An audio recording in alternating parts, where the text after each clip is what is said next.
A gente soube do problema da minha mãe mais ou menos há 10 anos. A gente foi ao médico para verificar uma outra possibilidade. Ela tinha uma obesidade, pesava 120, 115 quilos mais ou menos. E a nossa intenção era a redução de estômago, já que ela não conseguia emagrecer de outra forma. Foi muito difícil realmente quando eu tive a notícia de que estava com um problema no sangue.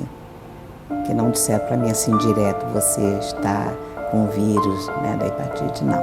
Só me disseram o seguinte, que eu tinha que parar de beber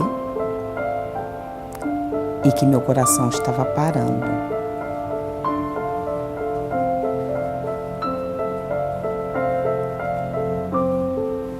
Foi difícil.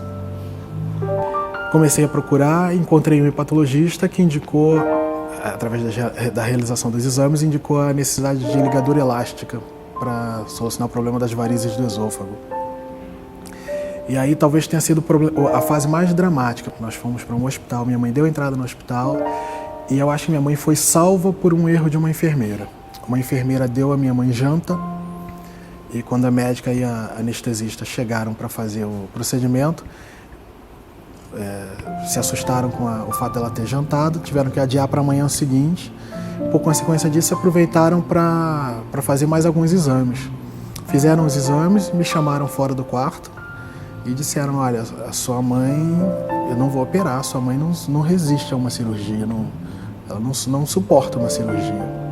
E eu até consigo falar hoje que está tudo bem, consigo falar com um pouco mais de segurança sobre isso, mas foi bem difícil na hora ouvir um médico e um anestesista geral dizendo para você, olha, aproveite, ela usou exatamente esse termo, aproveite os poucos dias que a sua mãe provavelmente tem de vida.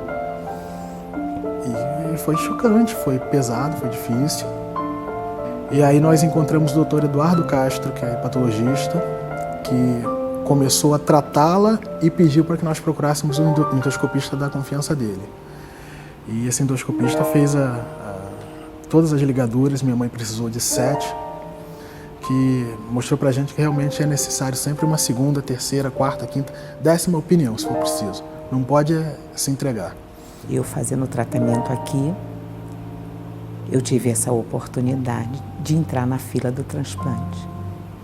Gente, isso foi muito maravilhoso, mas ao mesmo tempo eu ficava apreensiva, porque entrar na fila do transplante você tem que estar muito mal e eu cada vez melhorava.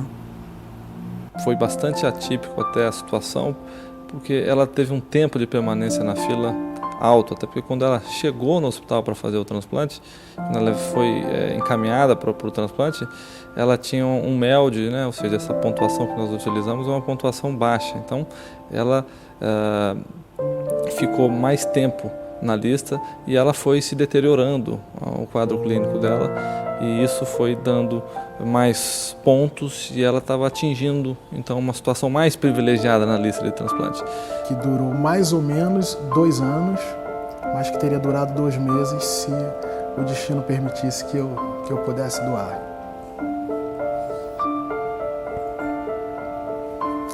Não foi possível.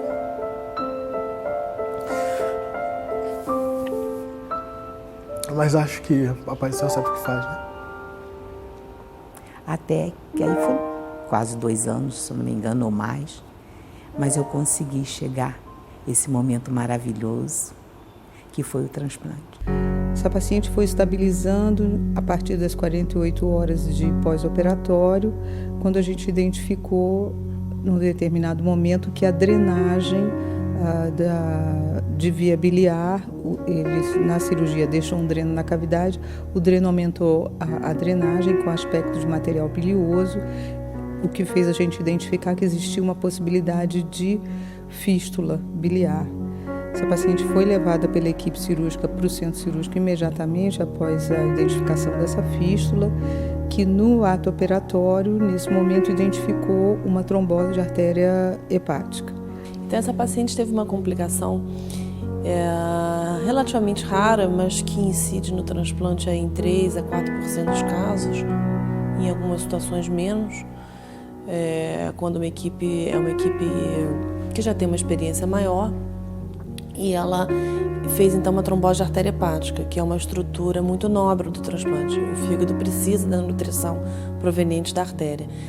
Isso deu uma disfunção do enxerto e isso gera uma certa gravidade do caso. Ela foi muito grave por causa dessa condição.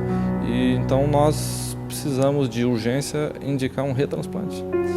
Então, quando acontece isso, o paciente passa uma chamada urgência máxima. Ele vai lá para o topo da lista e ele passa a concorrer de fígados de todo o Brasil.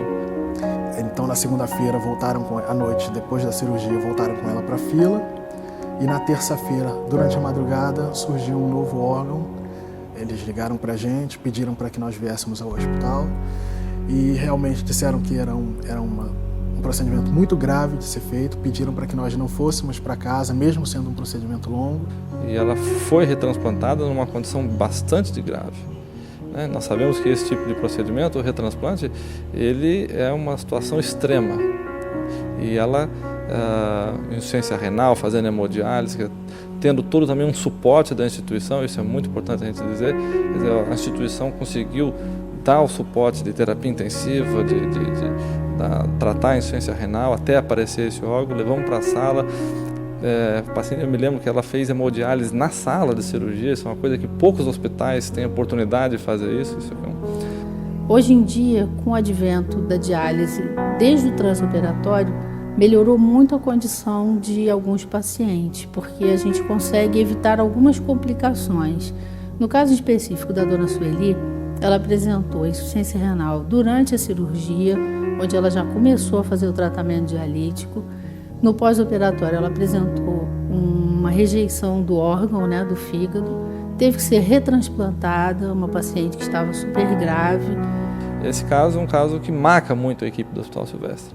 Então, marca em todos os sentidos, não só do ponto de vista médico, quer dizer, a capacidade técnica da equipe toda, de todo o hospital, da infraestrutura do hospital. Então, um caso dela, de ver a dona Sueli hoje aqui bem, andando, restabelecendo as suas funções normais, isso é uma vitória para a nossa instituição. E eu acho que essa vitória coloca o Hospital Silvestre dentro de um hospital diferenciado no contexto sul-americano dos hospitais. Porque nem pouquíssimos hospitais têm essa capacidade de ofertar uma condição ideal para fazer esse transplante. A gente passou por outros hospitais, mas que nenhum deles deu... Porque eu não falo só tecnicamente. Tecnicamente é o que menos importa, por incrível que pareça. Porque você sempre espera de um profissional que ele tecnicamente seja melhor ou dê o melhor. Mas aqui eles não cuidam só tecnicamente. Eles têm cuidado que conforta, que te motiva. Hoje eu estou aqui, encontrei uma equipe maravilhosa, que é o doutor Eduardo e a equipe dele, doutora Cláudia, doutora Samanta, doutor Anderson. Os enfermeiros, até a faxineira, a pessoa que faz a limpeza do hospital. Gente, eles me trataram muito bem. Que maravilha, é tanto que eu digo que é a minha segunda casa. Porque eu hoje estou andando, eu não conseguia andar, eu não conseguia nem falar, mexer as mãos. A gente aprendeu bastante nesse período. Só tenho a agradecer. O papai já foi cuidadoso com a minha mãe e a equipe desse hospital.